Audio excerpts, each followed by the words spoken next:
പിതാവേ,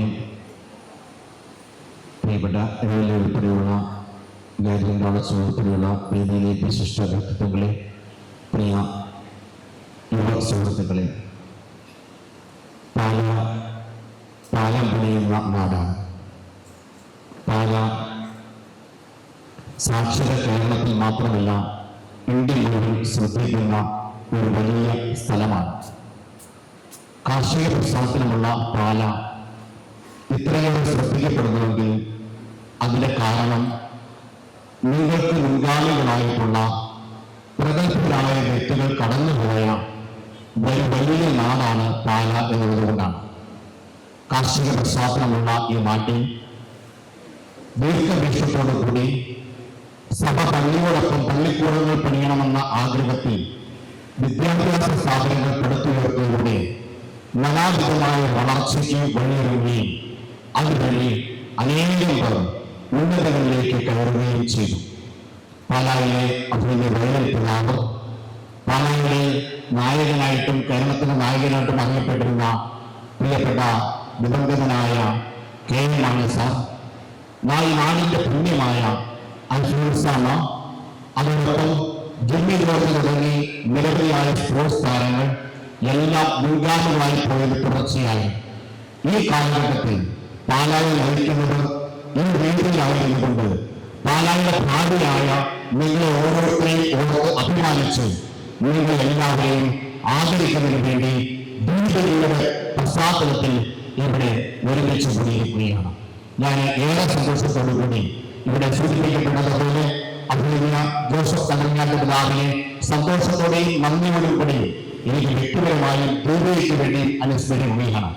അറിവിന്റെ ആഴങ്ങളിൽ നിന്ന് നല്ല അധ്യാപകൻ എന്ന നിലയിൽ എന്നെ വടവാതൂർ സെമിനാറിൽ ദൈവശാസ്ത്രം പഠിപ്പിച്ച വലിയ അധ്യാപകൻ എന്ന നിലയിൽ മാത്രമല്ല, ദീപയുടെ വളർച്ചയുടെ ഓരോ ഘട്ടങ്ങളിലും എപ്പോഴും ദീപയുടെ കൂടെയായിരുന്നു നയിക്കുകയും വിദ്യാഭ്യാസ മേഖലയിൽ മാത്രമല്ല കാർഷിക മേഖലയിൽ വലിയ ദർശനങ്ങൾ ഉൾക്കൊള്ളുകയും ചെയ്യുന്ന അദ്ദേഹം ജോസഫ് കടങ്ങാട്ട് പിതാവ് പാലായെ ഇപ്പോൾ നയിക്കുമ്പോൾ അത് ഈ നാടിന്റെ വളർച്ചയ്ക്ക് വഴിയൊരുങ്ങുന്നു. ബ്രഹ്മാനശ്രീ കാപ്പൻ സാറിന്റെ സാന്നിധ്യമുണ്ട്.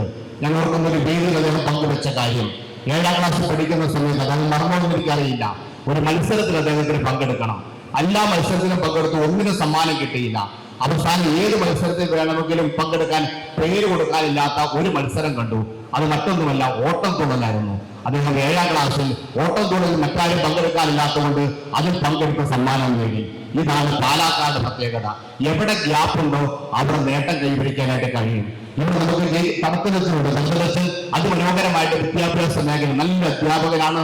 ഇവിടുത്തെ വിദ്യാഭ്യാസ സ്ഥാപനങ്ങൾ നേതൃത്വം നൽകുന്ന വ്യക്തിയാണ്. നമ്മുടെ മുനിസിപ്പൽ ചെയർപേഴ്സൺ ഇവിടെ വളരെ സന്തോഷമായിട്ട് നേതൃത്വം നൽകുന്ന വ്യക്തികൾ, നിരവധി വ്യക്തികളുടെ മാതൃക. അങ്ങനെ പറഞ്ഞത് നമുക്ക് ലഭിക്കുന്ന മുൻഗാമികളുടെ വലിയ മാതൃകയുടെ തുടർച്ചയായി നിങ്ങൾ അറിവിന്റെ ഉന്നതിയിലേക്ക് വളർന്ന് നിങ്ങൾക്ക് നിങ്ങളുടെ ജീവിതത്തിൽ മികച്ച നേട്ടങ്ങൾ കൈവരിക്കുമ്പോൾ നിങ്ങൾക്ക് ലഭിക്കുന്ന പ്രോത്സാഹനം മുൻപോട്ടുള്ള യാത്രയിൽ വലിയ ശക്തി പകരും എന്ന കാര്യം ഓർമ്മപ്പെടുത്തുകയാണ്. ദീപിക ഒരു മൂല്യമാണ്. ദീപിക അതിന്റെ പ്രയാണം തുടരുകയാണ്. ഇനി പാലായിൽ നൽകുമ്പോൾ ആ മൂല്യത്തിന്റെ അടിസ്ഥാനമായി വൈലിപ്പിതാവിന്റെ ജീവിതത്തിലെ ഒരു കാര്യം ഓർത്ത് പറയുകയാണ്. അത് മറ്റൊന്നുമല്ല, കൊച്ചുകുട്ടിയായിരുന്ന കാലം. പിതാവ് അറിയാം, പാലാ രൂപതയുടെ ആദ്യത്തെ അധ്യക്ഷനാണ്. കൊച്ചുകുട്ടിയായിരുന്ന സമയത്ത് സെമിനാരിലോ പഠിക്കാനോ പോകുന്നതിന് മുൻപ് വീടിന്റെ പള്ളികളുള്ള ഒരു വീടായിരുന്നു പഴയ തറവാട്. അപ്പൊ വീടിന്റെ മുറ്റത്ത് ഭിക്ഷയാചിച്ച് ഒരാൾ വന്നു. ഉടനെ അമ്മയോട് എന്ന് പറഞ്ഞു, കുട്ടിയായിരുന്ന ഈ വയലിൽ പിതാവ് തന്റെ അമ്മയോട് എന്ന് പറഞ്ഞു, അവിടെ ഒരു ഭിക്ഷക്കാരൻ വന്നിട്ടുണ്ട്. പഴയ ശൈലിയില് അമ്മ ചെറിയ പൈസ എടുത്തു കൊടുത്തു. അപ്പോൾ എന്നിട്ട് ഈ കൊച്ചിന്റെ കൊടുത്തു വിട്ടു. അപ്പൊ ഈ നടകളുള്ള വീടാണെന്ന് ഞാൻ പറഞ്ഞല്ലോ, നടകളുടെ താഴെയാണ് ഭിക്ഷക്കാരൻ നിന്നിരുന്നത്. ഈ കൊച്ചുകുട്ടിയായിരുന്ന വയലിൽ പിതാവ് അന്ന് ഈ പൈസ എടുത്തിട്ട് ഒരു ഏറ് കൊടുത്തു. എന്ന് പറഞ്ഞാൽ കർമ്മക്കാരനോ അല്ലെങ്കിൽ യാചകനായിട്ട് വന്നയാളിന് എറിഞ്ഞു കൊടുത്തു. അടുക്കളയിൽ നിന്ന് ശ്രദ്ധാപൂർവ്വം നോക്കിക്കൊണ്ടിരുന്ന അമ്മ എറിഞ്ഞു കൊടുക്കുന്നത് കണ്ടിട്ട് അന്ന് തന്നെ ഈർക്കിളി എടുത്തിട്ട് ഈ പിന്നീട് പിതാവായ ഈ കൊച്ചുകുട്ടിയുടെ തുടയിൽ അടി കൊടുത്തു. എന്നിട്ട് പറഞ്ഞു, ഇങ്ങനെയല്ല യാചകരോട് പെരുമാറേണ്ടത്. സ്ത്രീകളവരെ, നിങ്ങൾ വിദ്യാഭ്യാസത്തിൽ വളരുമ്പോൾ, അറിവിൽ നേടുമ്പോൾ, സമ്പത്തുണ്ടാകുമ്പോൾ ഈ കാലഘട്ടത്തിൽ നഷ്ടമാകുന്ന വലിയൊരു കാര്യമുണ്ട്. അത് മറ്റൊന്നുമല്ല, മൂല്യങ്ങൾ നഷ്ടപ്പെടുന്ന കാര്യമാണ്. മൂല്യങ്ങൾ നഷ്ടപ്പെടുന്ന ഈ കാലഘട്ടത്തിൽ മൂല്യാധിഷ്ഠിതമായ പത്രപ്രവർത്തനം നടത്തുന്നു എന്നുള്ളതാണ്. ദീപികയുടെ പ്രത്യേകത. ഇവിടെ സൂചിപ്പിക്കപ്പെട്ടതുപോലെ 139 വർഷങ്ങൾക്ക് മുമ്പ് മൂല്യങ്ങൾ ഈ നാട്ടിൽ നിലനിർത്താൻ വേണ്ടി ഈ നാട്ടിലെ അനീതിയും അക്രമങ്ങളും പൊതുസമക്ഷത്തിലും ഭരണാധികാരികളുടെയും എത്തിക്കുന്നതിന് വേണ്ടി സഭ ദീർഘവീക്ഷണത്തോടുകൂടി ആരംഭിച്ച ദീപിക കേരളത്തിന്റെ ഭാരതത്തിന്റെ പത്രമുത്തശ്ശിയാണ്.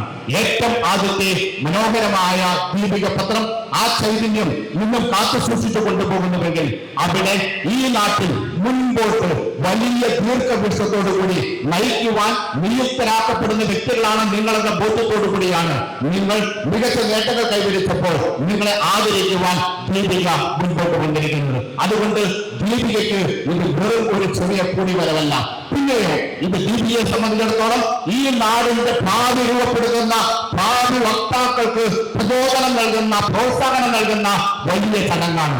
അതുകൊണ്ട് നിങ്ങളെ ഓരോരുത്തരെയും ദീപിക ആദരിക്കുന്നു. നിങ്ങളെ ഓരോരുത്തരെയും പാല മുഴുവനായിട്ട് ആദരിക്കുന്നു. കാരണം നിങ്ങൾ ഈ നാടിന്റെ പ്രതീക്ഷയാണ്.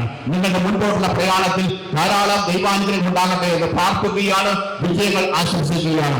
ദീപിക അതിന്റെ എപ്പോഴും നിലപാടുകളിൽ ഉറച്ചു നിൽക്കുന്ന പ്രസ്ഥാനമാണ്. അതുകൊണ്ടാണ് കർഷകർക്ക് വേണ്ടി, പിന്നോക്കാവസ്ഥയിലുള്ളവർക്ക് വേണ്ടി, കുടിയേറ്റ ജനതയ്ക്ക് വേണ്ടി ഈ നാട്ടിൽ മൂല്യാധിഷ്ഠിതമായ പത്രപ്രവർത്തനം നടത്തുവാൻ ദീപിക തയ്യാറാകുന്നുവെങ്കിൽ അത് നിങ്ങൾക്ക് തീർച്ചയായും അതിലൂടെ ലഭിക്കുന്ന പ്രചോദനം നിങ്ങൾക്ക് വലിയ ശക്തിയാകുന്നതിൽ യാതൊരു തർക്കവുമില്ല.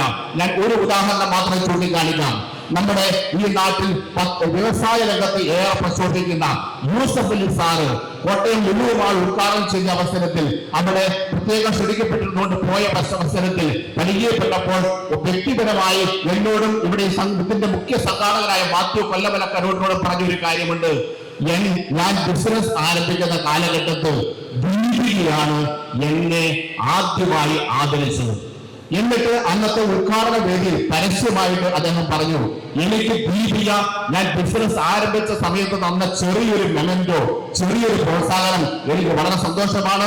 ഇന്ന് ഉദ്ഘാടന ചടങ്ങിൽ അതുകൊണ്ട് ദീപികയുടെ ഭാരവാഹികളെ ഞാൻ ഇവിടെ ക്ഷണിച്ചിട്ടുണ്ടെന്ന് പറഞ്ഞു. സ്നേഹമുള്ള കൂട്ടുകാരെ, നിങ്ങൾക്ക് ലഭിക്കുന്ന ഓരോ ആദരവും നിങ്ങളുടെ മുൻപോട്ടുള്ള പ്രയാണത്തിൽ വലിയ ചവിട്ടുപടിയായി മാറും. ആ ചവിട്ടുപടിയായി മാറുവാൻ പാലായിലെ പ്രമുഖ വ്യക്തിത്വങ്ങൾ ഇവിടെ അണിനിരന്നതിലുള്ള സന്തോഷം അറിയിച്ചുകൊണ്ട് നിങ്ങൾക്ക് എല്ലാവിധ ദൈവാനുഗ്രഹം ഉണ്ടായിരുന്നുകൊണ്ട് നിങ്ങളുടെ ഭാവിയിൽ ശോഭനമായി ഉയർന്ന നിലകളിലേക്ക് വരുവാൻ, അപ്പോഴും മൂല്യാധിഷ്ഠിതമായി മുന്നേറുവാൻ ദീപിക നിങ്ങൾക്ക് പ്രചോദനമാകട്ടെ എന്ന് ആശംസിക്കുകയും പ്രാർത്ഥിക്കുകയും ചെയ്തുകൊണ്ട് ഇതിനുവേണ്ടി സംഘടിപ്പിക്കാൻ അത്യുദ്ധാനം ചെയ്ത ദീപികയുടെ എല്ലാ പ്രവർത്തകരെയും അഭിനന്ദിച്ചുകൊണ്ട് പ്രത്യേകമായി നമുക്ക് നമ്മുടെ സീക്കിന്റെ മാനേജിംഗ് ഡയറക്ടർ നമുക്ക് ആശ്രയിച്ച ശ്രീ ജിബിൻ ബിനു ജോസഫ് ഈ കാര്യങ്ങൾക്കെല്ലാം വേണ്ട എല്ലാ ക്രമങ്ങളും ഒരുക്കി തരുന്നുണ്ട് നന്ദി അറിയിച്ചുകൊണ്ടും ദൈവാനുഗ്രഹം നേർന്നുകൊണ്ട് എന്റെ വാക്കുകൾ ഉപസംഹരിക്കുന്നു. നന്ദി, നമസ്കാരം.